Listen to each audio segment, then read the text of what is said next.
नमस्कार प्रशिक्षु, मैं एस के मौर्य आप लोगों के समक्ष लेकर उपस्थित हुआ हूँ एजुकेशन 07, जिसका शीर्षक है आरंभिक स्तर पर भाषा एवं गणितीय क्षमता का विकास, जो एजुकेशन 07 या फोर्थ सेमेस्टर का फर्स्ट पेपर के नाम से आप लोग जानते हैं। आइए देखते हैं, आज हम पाठ्य वस्तु की चर्चा करेंगे जो मैथ से संबंधित है, गणित से। इसमें भाषा और गणित दोनों के विषय में अध्ययन करना है और हम पहले दिन आपको बता चुके हैं कि उसका पाठ्यक्रम क्या है। अब मैं दूसरे दिन ये बताने की चेष्टा कर रहा हूँ, समझाने की चेष्टा कर रहा हूँ कि गणित अब इसमें देखना है और गणित शिक्षण के विषय में अध्ययन करना है। गणित विषय इसमें नॉमिनल है, बिल्कुल प्राथमिक और स्तर पर का है, लेकिन वह उत्तर आप जानते हुए भी स्पष्ट लेखन या अवधारणा अथवा बच्चों को सिखाना एक जटिल प्रक्रिया के रूप में प्रस्तुत होता है। तो हमें देखना है कि आप इसमें कहाँ तक सक्षम बनेंगे और कहाँ तक मेरा सहयोग आपको चाहिए। जहाँ भी सहयोग आपको चाहिए मैं तत्पर रहूँगा। आप फ़ोन से भी पूछ सकते हैं और देखने में इतना सरल है, लेकिन इसके मूल्यांकन में मैं गया था तो यहाँ तमाम बालक विद्यार्थी प्रशिक्षु जो थे डीएलएड के, वो असफल हुए, यानी कि 25 नंबर से भी कम लाए और बैक पेपर हो गया। इसलिए आपको देखने में बहुत सरल है, लेकिन इसको सीरियस लेना है और आपको इसमें आगे पढ़ना है, ध्यान देना है और प्रस्तुतिकरण पर विशेष ध्यान देना है। इसीलिए मैं छोटे छोटे कंटेंट को बहुत विस्तार से और सरलता से समझाने का प्रयत्न कर रहा हूँ। तो आज गणित के विषय में हम चर्चा करेंगे। गणित, सबसे पहले ये देखना है कि गणित है क्या। प्राचीन काल से ही भारत देश में गिनती करने के लिए गणन शब्द का प्रयोग किया गया है। संभवतः गणन शब्द ही गणित का उदय का कारण बना है। वैदिक साहित्य में गणित शब्द का प्रयोग अनेक बार किया गया है। गणित शब्द का अर्थ यह होता है कि वह शास्त्र जिसमें गणना की प्रधानता हो, यानी वह शास्त्र जिसमें गणना विशेष तौर से मुख्य रूप से प्रधान हो। अब गणित का अर्थ देखें तो गणित का अर्थ होता है, लॉक महोदय ने कहा कि गणित वह मार्ग है जिसके द्वारा बच्चों के मन और मस्तिष्क में तर्क करने की आदत स्थापित होती है। यानी तर्क नहीं कर सकते बालक यदि उनके पास गणित न हो, यदि गणना का विज्ञान ही उनके पास नहीं है तो तर्क कैसे करेंगे, किस बिंदु पर वो तर्क करेंगे। तो लॉक महोदय ने कहा। और नेपोलियन के अनुसार ये देखें तो गणित की उन्नति के साथ देश की उन्नति का घनिष्ठ संबंध है। यदि गणित विकसित नहीं हुआ, गणित की उन्नति नहीं हुई, गणित शास्त्र के विषय में बालक नहीं समझ पाए तो आने वाली पीढ़ी में विकास की गति अवरुद्ध हो जाएगी। इसीलिए उन्नति का, देश की उन्नति का घनिष्ठ मार्ग बताया है नेपोलियन महोदय ने। तो आप गणित के अवयव देखेंगे तो गणित के अवयव देखें या गणित की प्रकृति देखें। गणित को और अब अभी तो आगे हम पढ़ाएंगे, अभी तो हम कंटेंट पर चर्चा कर रहे हैं, इसलिए थोड़ा सा और देख लें। गणित क्या होता है, गणना की प्रधानता होती है, एक बात मैंने वह भी बताई। गणित के द्वारा प्राप्त परिणाम शुद्ध और स्पष्ट तथा सही होते हैं।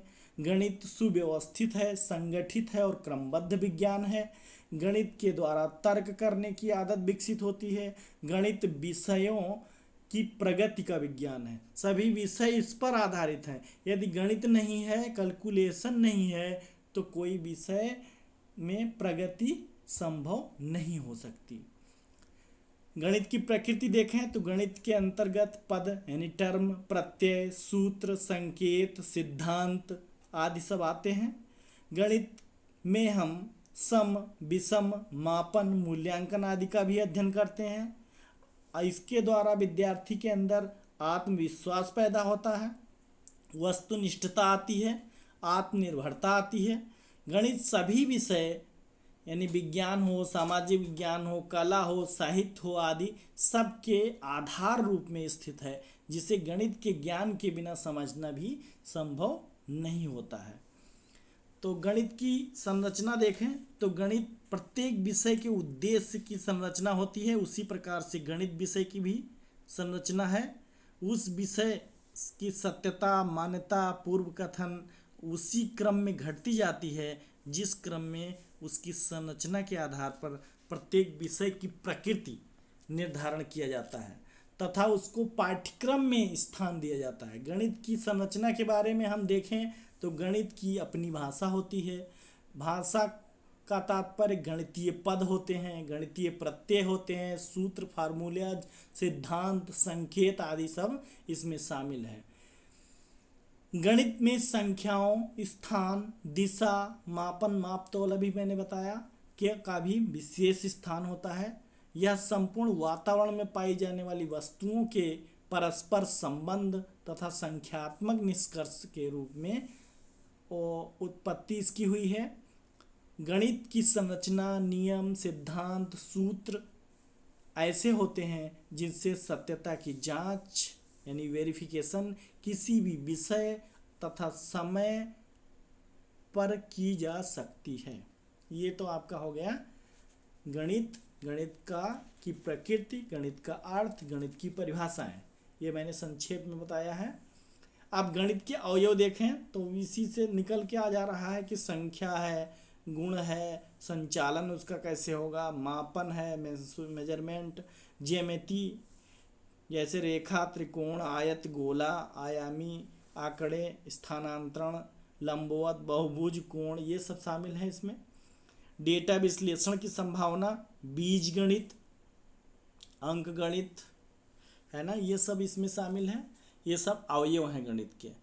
और गणित की का महत्व और उपयोगिता देखा जाए तो गणित अनुशासन बनाने के लिए भी उपयोगी है, गणित व्यवहार के लिए बहुत ज़रूरी है, प्रैक्टिकल यूटिलिटी है इसमें। गणित की मूलभूत प्रक्रिया जैसे गिनना, जोड़ना, भाग देना, घटाना, तोलना, मापना, बेचना, खरीदना, गुणा आदि सब दैनिक जीवन में उपयोग होते हैं, इसीलिए व्यवहारिक कहा गया। हर व्यवसाय चाहे छोटा बड़ा हो उसमें भी महत्व है। बेकन महोदय ने कहा गणित सभी विज्ञानों का सिंह द्वार और कुंजी है, यानी कि बिना गणित के खगोल विज्ञान हो चाहे ज्योतिष हो वो भी आधारहीन है। बौद्धिक उपयोगिता है, ठीक। प्लेटो महोदय ने कहा कि गणित ऐसा विषय है जो मानसिक शक्तियों को प्रशिक्षित करने का अवसर प्रदान करता है, एक सुसुप्त आत्मा में चेतनता भर देता है, नवीन जागृति उत्पन्न कर देता है, और ये सब कौशल गणित ही प्रदान कर सकता है और अन्य कोई विषय नहीं कर सकता। इसमें कहा गया कि इसके द्वारा गणित के अध्ययन से बालकों में स्मरण शक्ति, निरीक्षण शक्ति, एकाग्रता, मौलिकता माने ओरिजिनलिटी, अन्वेषण शक्ति, विचार एवं चिंतन शक्ति, आत्मनिर्भरता, कठिन परिश्रम आदि शामिल या उसको विकसित करने का पूर्ण रूप से अवसर प्रदान करता है। ये सब आपका महत्व और उपयोगिता हो गई। नैतिक उपयोगिता भी है। दार्शनिक की एक डटन महोदय हैं, इन्होंने कहा कि गणित तर्क सम्मत विचार, यथार्थ कथन तथा सत्य बोलने का सामर्थ्य प्रदान करता है, यानी व्यर्थ गप्पे, आडंबर, धोखा, छल, कपट ये सब कुछ मन का कहना है, उसको गणित का प्रशिक्षण नहीं दिया गया है। गणित मस्तिष्क का विषय है और मन का विषय, ये दुनिया भर की चीज़ें हैं। मन तो कुछ भी कह सकता है लेकिन गणित सब कुछ नहीं कह सकता। गणित का प्रशिक्षण यदि दिया गया है तो वह व्यर्थ नहीं होगा, उसमें नैतिक उपयोगिता होगी। ये बात बताई है महान दार्शनिक हैं एक डटन महोदय। जीविकोपार्जन संबंधी उपयोगिता, जीविकोपार्जन भी गणित शिक्षण से संभव है। आजकल बहुत छोटा उपयोगिता देखा जाए तो भाई मैथ आपको आती है, कोई भी विषय अच्छे से आता है तो आप ट्यूशन, कोचिंग आदि करके भी आप अपना जीवन यापन या आजीविका चला सकते हैं। तो ये हो गई महत्व और उपयोगिता। गणित विषय के उद्देश्य देखा जाए तो उद्देश्य तो सब कुछ उद्देश्यपूर्ण प्रक्रिया है, तो शिक्षा भी उद्देश्यपूर्ण प्रक्रिया है, तो शिक्षा के अंतर्गत गणित भी आ गया तो गणित भी उद्देश्यपूर्ण प्रक्रिया है। एनसीईआरटी ने कहा कि उद्देश्य वह बिंदु या अभीष्ट होता है जिसकी दिशा में कार्य किया जाता है। यानी कि ऐसा लक्ष्य, टारगेट बना दिया गया, ऑब्जेक्टिव्स बना दिया गया कि वहाँ ही आपको पहुँचना है। वह व्यवस्थित परिवर्तन करना है जिस क्रिया के द्वारा प्राप्त किया जाता है और जिसके लिए हम कार्य करते हैं, जिसको प्राप्य है और जिसको प्राप्त करना है और प्राप्त करने की प्रक्रिया है, ये उद्देश्य निर्धारित करता है। शैक्षिक उद्देश्यों से हमारा तात्पर्य होता है उन व्यवहारों के निर्माण से है जिनमें शैक्षिक प्रक्रिया द्वारा छात्रों को लाना होता है। शैक्षिक प्रक्रिया के द्वारा छात्रों को वहां पहुंचा देना है जो उद्देश्य बनाया गया है शिक्षक को प्राप्त करने के लिए, जो लक्षित है। ये बात कही गई है। तो इसमें प्राथमिक स्तर पर यदि देखा जाए तो सामाजिक एवं भौतिक वातावरण का ज्ञान कराना है, विभिन्न भौतिक साधनों का ज्ञान प्रदान करना है, समाज के प्रति अपनत्व भावना का निर्माण करना है, समृद्धि और संयुक्त संस्कृति की भावना का विकास करना है, श्रम के प्रति प्रशंसात्मक दृष्टिकोण भावना अपनाना है, लोकतंत्र एवं सामाजिक समता की भावना का विकास करना है और राष्ट्रीय भावना का विकास करना है। हर विषय का लक्ष्य होता है और इस प्रकार से उद्देश्य बनते हैं। लक्ष्य छोटा होता है, उद्देश्य बड़े होते हैं। उद्देश्य कभी पूरे नहीं होते हैं, उद्देश्य बदल जाते हैं, लक्ष्य प्राप्त कर लिए जाते हैं। अब हम क्या करेंगे, संख्या पूर्व तैयारी, यानी कि गणित में महत्वपूर्ण आपका घटक जो होता है वो संख्या होती है, अंक होता है। तो अंक के लिए हम तैयारी करते हैं, प्रारंभिक संख्यात्मकता का अर्थ समझते हैं, अब फिर समस्या के समाधान के लिए छात्रों से प्रश्न पूछना कि कौन सी वस्तु सस्ती है और कौन सी महंगी है। इन सब क्रियाओं के द्वारा हम उसको संख्या पूर्व तैयारी और बोध कराने का प्रयत्न करते हैं।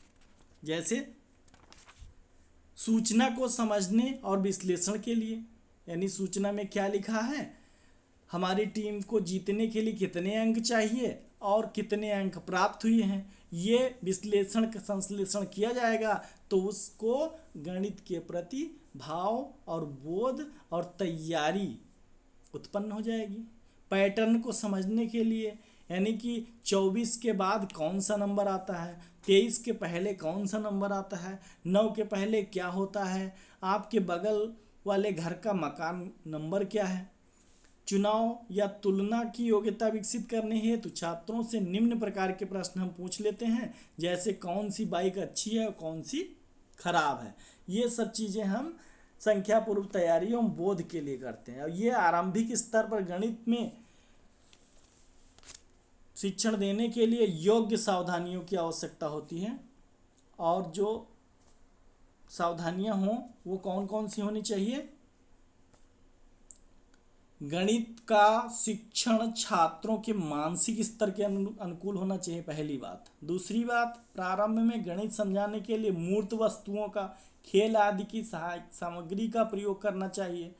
आड़ी तिरछी लाइनें, गोले आदि बनवाना चाहिए। अंगुलियों पर गिनती पर प्रारंभ से हो रही है, अंगुलियों से गिनती सिखवाना चाहिए। आसान शब्द पहले बनवाने चाहिए। छात्रों को करके सीखने पर अधिक बल देना चाहिए, क्योंकि बच्चे स्वयं किसी कार्य को करते हैं तो जल्दी सीखते हैं और वो अनुभव गम्य ज्ञान हो जाता है उसका, और वो कभी विस्मृति में नहीं आता है, वो विस्मृत नहीं होता है। छोटे बड़े का ज्ञान कराना है हमको तो क्या कर सकते हैं, कुछ तीलियां ले लें या कुछ पत्तियां पेड़ों की ले लें और बताएं कि कौन सी छोटी है कौन सी बड़ी है। एक बार बता देंगे और कई बार वो समझ लेगा, धीरे धीरे करके उसको अवधारित हो जाएगा। इसी प्रकार से सीख ले लें, सीख को छोटे बड़े को कह दें अवरोही क्रम में लगाओ, आरोही क्रम में लगाओ। ज़मीन पर लाइनें खींच दें और एक तरफ छोटे से बड़े की तरफ, और फिर कहेंगे कि इसको ऐसे बदल करके करिए। कम ज़्यादा का ज्ञान कराना, एक तरफ हमने 6 फूल बना दिए, दूसरी तरफ हमने 5 फूल 4 फूल बनाया, अब उसमें अंतर पैदा हो जाएगा। एक तरफ एक ही लाइन खींचा, दूसरी तरफ 10 लाइन खींच दिया। तो इस तरीके से हम संख्या बोध कराने का प्रयत्न करते हैं। हल्का भारी देखना है तो हम क्या करेंगे, अमरूद ले लिया और एक पत्ती ले लिया, एक बच्चे का टिफिन ले लिया, छोटा है, एक का बड़ा ले लिया, देखा कि कौन सा हल्का है कौन सा भारी है। एक आध बार बालक भ्रम कर सकते हैं, छोटे बालक प्राइमरी स्तर के, तो उनको हम ज्ञान कराएंगे। झूला पर झुलाएंगे, उसमें एक भारी है उधर बैठ जाएगा और जिधर हल्का है वो उठ जाएगा। वो निरीक्षण परीक्षण पर्यवेक्षण में होना चाहिए ये सब। अंदर बाहर का ज्ञान कराना है, कुछ डिब्बे के अंदर रखा है, कुछ बाहर है, कैसे पता? रूम के अंदर है, रूम के बाहर है, ज्योमेट्री में है, ज्योमेट्री के बाहर है, ये सब ज्ञान। दूर और पास का ज्ञान, ये सब हम सीखेंगे। 1 से 9 तक की संख्याओं को गिनना सीखेंगे। 1 से 9 तक की संख्याओं को गिनने के लिए हम खेल विधि का प्रयोग कर सकते हैं, चित्र विधि का प्रयोग कर सकते हैं। संख्या के प्रकार को देखेंगे, जैसे प्राकृत भाषा है, प्राकृत संख्या है, पूर्ण संख्या है, पूर्णांक संख्या है, सम संख्या है, विषम संख्या है, दोनों में अंतर है, भाज्य संख्या है, भाज्य अभाज्य संख्या है, परिमेय अपरिमेय, ये सब सीखेंगे। वास्तविक संख्या यानी रियल नंबर क्या होता है। तो इस तरीके से अंकों का ज्ञान कराना है। तो संख्याओं के ज्ञान के बाद हम मानव को अपनी वस्तुओं को गिनने, वस्तुओं की संख्या, पुस्तकों को गिनने के लिए बताएंगे, कहेंगे। हाथ की उंगलियों का प्रयोग करवाएंगे। संख्याओं को जोड़ने, घटाने आदि की क्रियाओं को हम उंगलियों की सहायता से करते आए हैं पहले भी। यहाँ विशेष रूप से ये ध्यान देने की ज़रूरत होती है कि डिजिट का अर्थ होता है गणित के अंक, और अंक संकेत और संख्याओं को लिखने में प्रयोग की जाने वाली संख्याओं को अंगुलियों की सहायता से गिनकर और लिखने का प्रयत्न कराना, जोड़ तोड़ कराना, आगे पीछे करना अंकों को, तो ये सब शामिल हो जाएगा इसमें।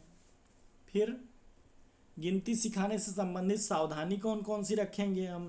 प्राथमिक स्तर पर छात्रों को मनोवेग अत्यंत कम होता है, यानी बहुत धीमे धीमे सीखते हैं, और शिक्षक को सदैव मूर्त वस्तुओं के माध्यम से सिखाना चाहिए, ये सावधानी है। ध्यान देने योग्य यही बातें हैं। गिनती का ज्ञान हो जाने के बाद उन्हें संख्यांक से परिचित कराना चाहिए, यानी 5 है तो 5 कौन सा 5 है, ये 5 है, ये 5 है, ये लिखना है। प्रारंभिक स्तर पर संख्यांक का ज्ञान हो जाने के बाद उनको क्रमबद्ध करना है, कौन बड़ा है कौन छोटा है, एक बढ़ते क्रम में लिखना है, घटते क्रम में लिखना है। क्रमबद्धता के ज्ञान के साथ छात्रों को इकाई दहाई का ज्ञान कराना है। लेफ्ट राइट बताना है, किधर से पढ़ना है, किधर से लिखना है, किधर से जोड़ना है। प्राथमिक स्तर पर गिनती सिखाने के लिए तमाम गतिविधियां हम अपनाते हैं।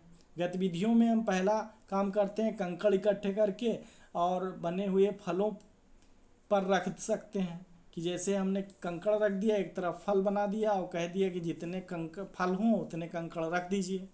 बालक सीखेंगे उस क्रिया के द्वारा, और प्रत्येक चित्र पर एक एक कंकड़ रखने कह देंगे तो भी रख लेगा, फिर उसको गिनने के लिए कहेंगे, फिर उसको बॉक्स में डालने, यानी इस तरीके से हम गतिविधि। और दूसरी गतिविधि कराना होगा तो हम मिलाएंगे कि एक को एक से मिला दो, दो को दो से मिला दो, दो तरफ चित्र बना देंगे।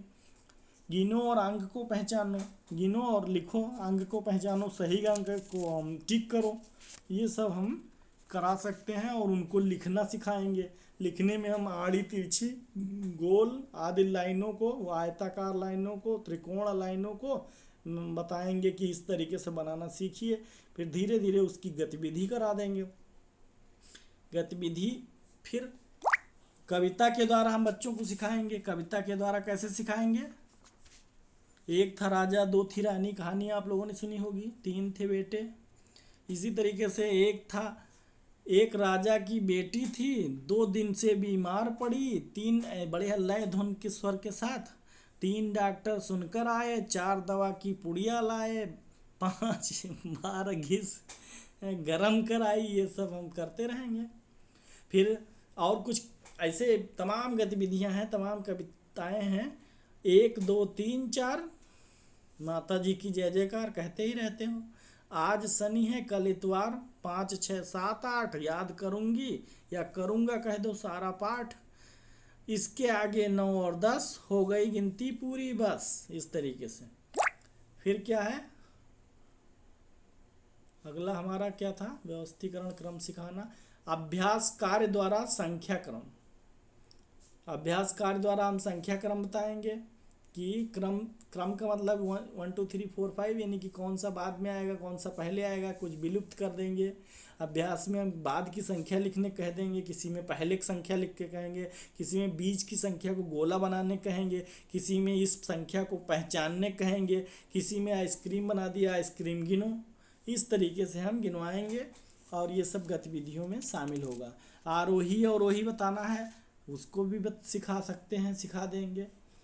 अब ये तो बहुत इजी है, लेकिन बस प्रकट करना है, एक एक नंबर उठाने हैं वहाँ, बहुविकल्पीय हो चाहे 1 नंबर का प्रश्न हो या 2 नंबर का, तो इसमें बहुत ध्यान देने योग्य बातें हैं। और बाकी इसमें पेपर में आपके कुछ नहीं है, ठीक है। ठीक बाद की संख्या लिखना है। आरोही अवरोही क्रम में हम देखेंगे, बढ़ते क्रम में लिखने कहेंगे 39 40 41 इस तरीके से, 10 11 12 या बीच बीच गायब करके कहेंगे।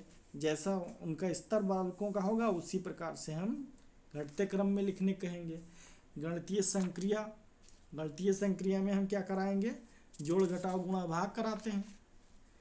तो जोड़ना क्या होता है भाई,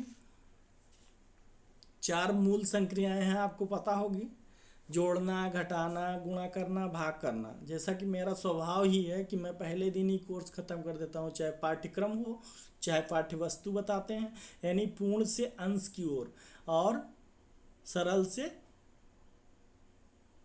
कठिन की ओर तो होता ही नहीं है। जब हम सीखते जाते हैं तो सरल होता जाता है, तो सरल से सरल की ओर मेरा अपना सूत्र है, और जब तक हम नहीं जानते हैं तब तक कठिन होता है वो। तो ये सूत्र वैसे भी सरल से कठिन की ओर, कठिन से सरल की ओर दोनों तरफ चलता रहता है। और मूर्त से अमूर्त की ओर चलना है। विशेष से सामान्य जब तक नहीं देखते हैं वो विशेष होता है सामान्य की ओर, और सामान्य से विशेष की ओर, सब दोनों तरफ चलते हैं। तो हम इन पूर्ण से अंश की ओर चल रहे हैं। तो पूर्ण पहले पूरा बता देते हैं, फिर उसके बाद अंश के रूप में बताते हैं। तो जोड़ना हो गया। जोड़ना क्या होता है,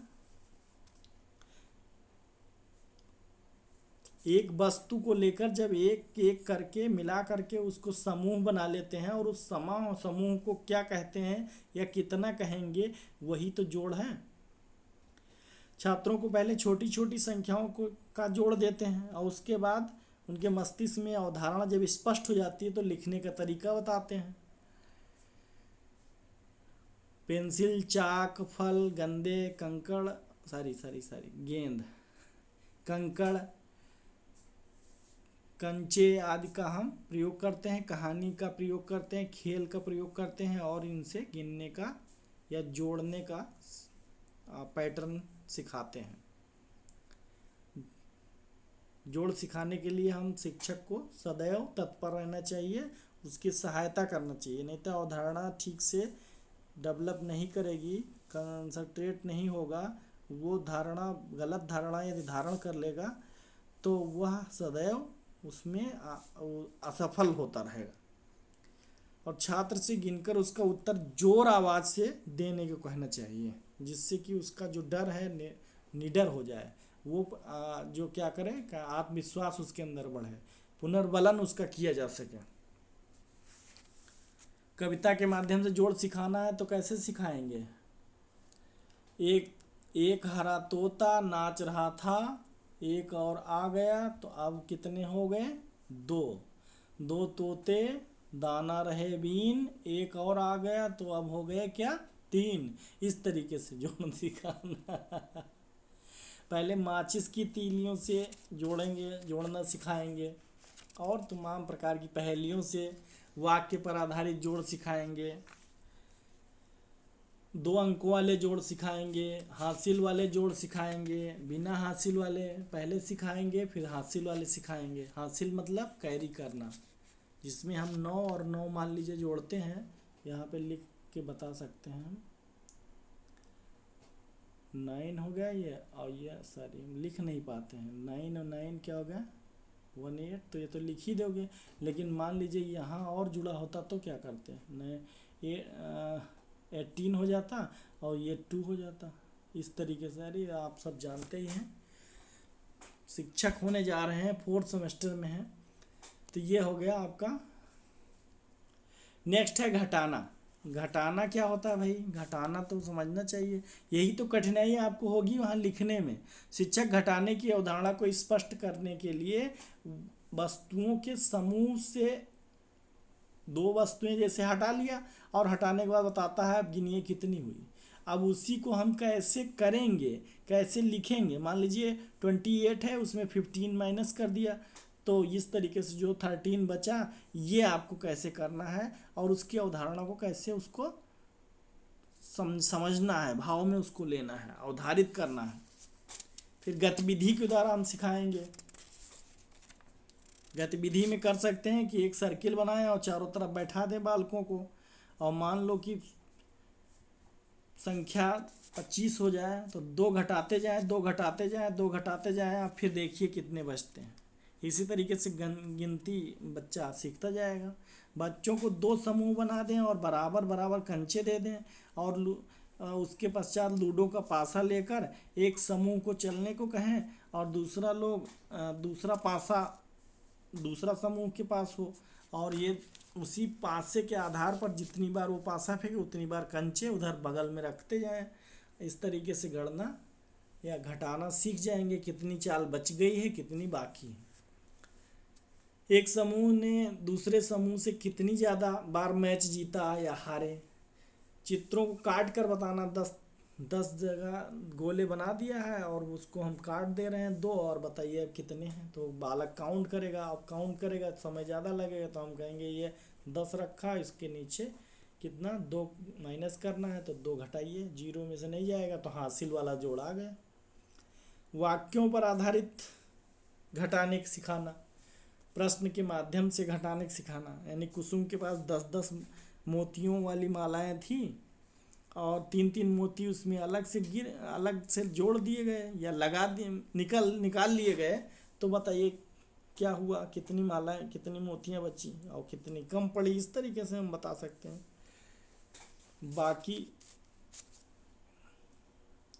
बाकी उधार की अवधारणा, यानी इकाई में दहाई वाले अंक को घटाते हैं और दहाई में दहाई वाले अंक को घटाते हैं। अब 2 में से 8 तो घट नहीं सकता, तो 32 की 3 दहाइयों में से 1 दहाई ले लेंगे, यानी मान लीजिए 30, इस तरीके से। अरे खैर आप जानते हैं।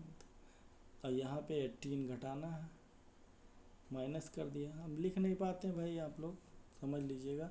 तो यहाँ 2 में से 8 नहीं घट सकता ना, तो हमने क्या किया, इधर से उधार लिया, कैरी किया, या 12 हो गया 8, तो यहाँ कितना बचा 4, और यहाँ पे 2 बचा, 2 में से 1 घट गया, तो ये हो गया 14। ठीक है, इस तरीके से हम इसको सिखाएंगे। फिर क्या है, गुणा। गुण लिख गया सर, हाँ गुणा ठीक तो है। गुणा क्या होता है भाई? यानी जब किसी संख्या अथवा अंक में उसी संख्या अथवा अंक को 1 या 1 से अधिक बार जोड़ा जाता है। ज़्यादा टाइम हो गया क्या?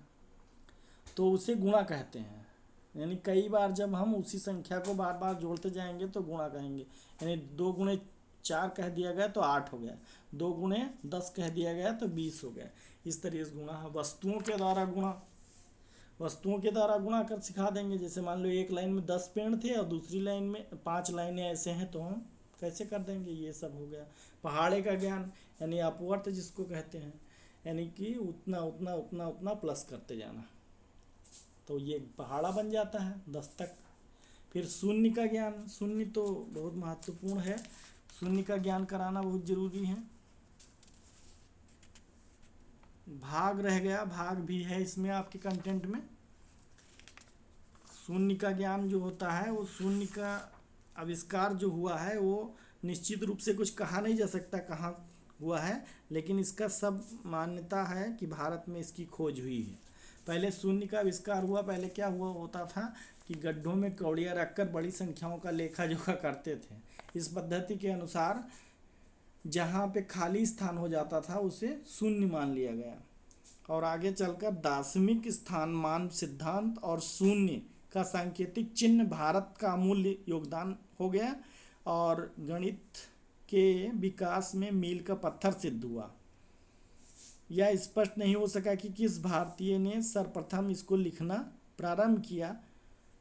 शून्य का आविष्कार सारी दुनिया के लिए महत्वपूर्ण सिद्ध है। भारत में शून्य का आविष्कार का श्रेय भारत को मिलता है। शून्य की विशेषता है कि यदि कोई शून्य को संख्या के बाईं ओर लिखें तो संख्या पर कोई प्रभाव नहीं पड़ता है, यदि संख्या के दाईं ओर लिखें तो 10 गुना बढ़ जाता है। किसी संख्या में शून्य जोड़ने या घटाने पर संख्या पर कोई प्रभाव नहीं पड़ता है। किसी संख्या में शून्य से गुणा करने पर गुणनफल भी शून्य हो जाता है। किसी संख्या को शून्य से भाग देने पर किसी संख्या को शून्य से भाग देना संभव ही नहीं होता है।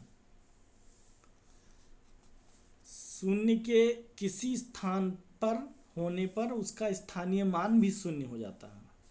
अब इसको गतिविधि द्वारा शून्य को सिखाना है तो एक टहनी लिया और उसकी पत्तियां एक एक करके तोड़ते गए। जब नहीं बची तो क्या लिखोगे? शून्य हो गया। ठीक, ये हो गया। अब फिर इकाई दहाई का ज्ञान, सैकड़े का इकाई दहाई, सैकड़ा, हजार। स्थानीय मान 100 लिखा हुआ है तो दूसरे अंक पर इकाई दहाई पर क्या होगा? 100 में कितनी दहाई हो गई? 10 दहाई हो गई। इस तरीके से 10 में कितनी दहाई हो गई? 1। तो संख्याओं का विस्तारित रूप देखना है। जैसे मान लो कोई लिख दे, जैसे हम ही ने कहा था, एक बार प्रश्न बनाया था कि 11,1111 लिखना है, तो हम कैसे लिखेंगे? उसको बाइफरकेट कर देंगे, यानी कि अलग अलग विस्तारित कर देंगे। 11,000 अलग लिख देंगे, 1100 अलग लिख देंगे, तो इस तरीके से सबको जोड़ कर लिख देंगे, जो आएगा 12,102, 101, है नहीं? तो इस तरीके से आप लिख सकते हैं। लिख के दिखाएं क्या? लिख नहीं पाते। 11,000 हो गया